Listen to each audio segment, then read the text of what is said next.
already recorded this once, but I have no clue what I'm doing with my webcam, and there was no audio, and I have no clue how to fix that, so we're doing it again. Hey there, this is Foggy Fiction, and I am Haley. I'm a writer living with mental illness, doing my best to show that mental health does not dictate talent or worth, and hoping to encourage others to chase their dreams. In today's video, I'm going to be talking about my revision process. Sorry, I'm not my chipper self. I am really frustrated right now.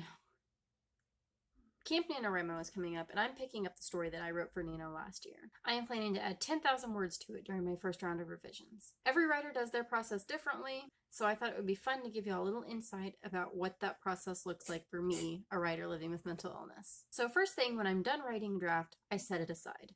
I want to make sure that when I do finally start revisions, that I'm looking at it with fresh eyes. I finished the first draft of Whip AR at 50,003 words in November of last year. I have not picked it back up since then. I've seen other authors say that you should give yourself at the very least 2 weeks before picking a story back up. Most suggest about 2 months. And it's been almost 4 months for me, so I'd say I'm doing good. When I'm finally ready to look at my draft again, I print it out.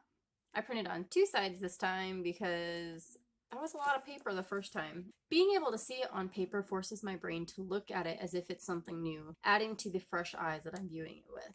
I'm fortunate to have been able to buy a printer last year, so this might be easier for me than it is for others. If you don't have a printer at home and can't afford to make use of your local library, or just don't want to during a pandemic, totally understandable.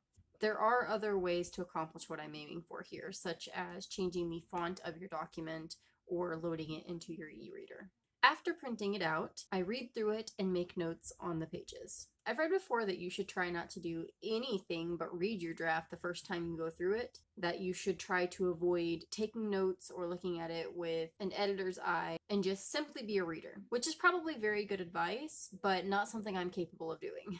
I have terrible memory thanks to my mental health and brain injury, so if an idea or note pops into my head while I'm reading, I'm absolutely writing it down. Plus, I'm just not able to read my work as just a reader.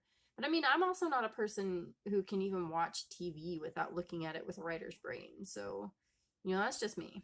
As I'm making notes, I have my own style, so it keeps me from getting slowed down. If I highlight something, I know that it needs to be reworded. If I circle something, it's a mistake, typo, or error of some kind that needs to be fixed. If I circle things and connect them, I have repeated myself in some way. A line through something means I need to delete it, and if none of those cover what I'm looking at, I just write down actual notes. It works for me. When I have read through the entire draft and all of the notes are taken, I pull up the doc on my computer and make a new copy. I do this for a few reasons. I like to have a backup of what I'm working with because I'm paranoid and scared of losing everything. There's also a part of me that wants to be able to look back and compare where I started to with what I end up with. But mostly, I just want my fresh start to really feel fresh. I work with an alpha reader, and we both leave notes as I'm writing. So yes, I do revise as I'm writing. When I make a new copy, I do transfer those notes over to the new copy. I don't read through all of them. I just read through them as I get to them, though, and then mark them as resolved. I feel better about doing that on a copy. I don't know why, but if it's less anxiety, I'm taking it. And then I start revisions. I read through again, this time taking action on the notes that I made with the intent to make my story better. As I mentioned, I work with an alpha reader, so I actually revise a second time after she looks at the notes I leave as I go. But that's pretty much it. Does your writing process look anything like mine?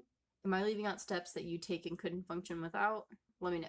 Like this video if you enjoyed it, subscribe if you're interested in following my very clumsy journey as a writer living with mental illness, and enjoy the happy moments.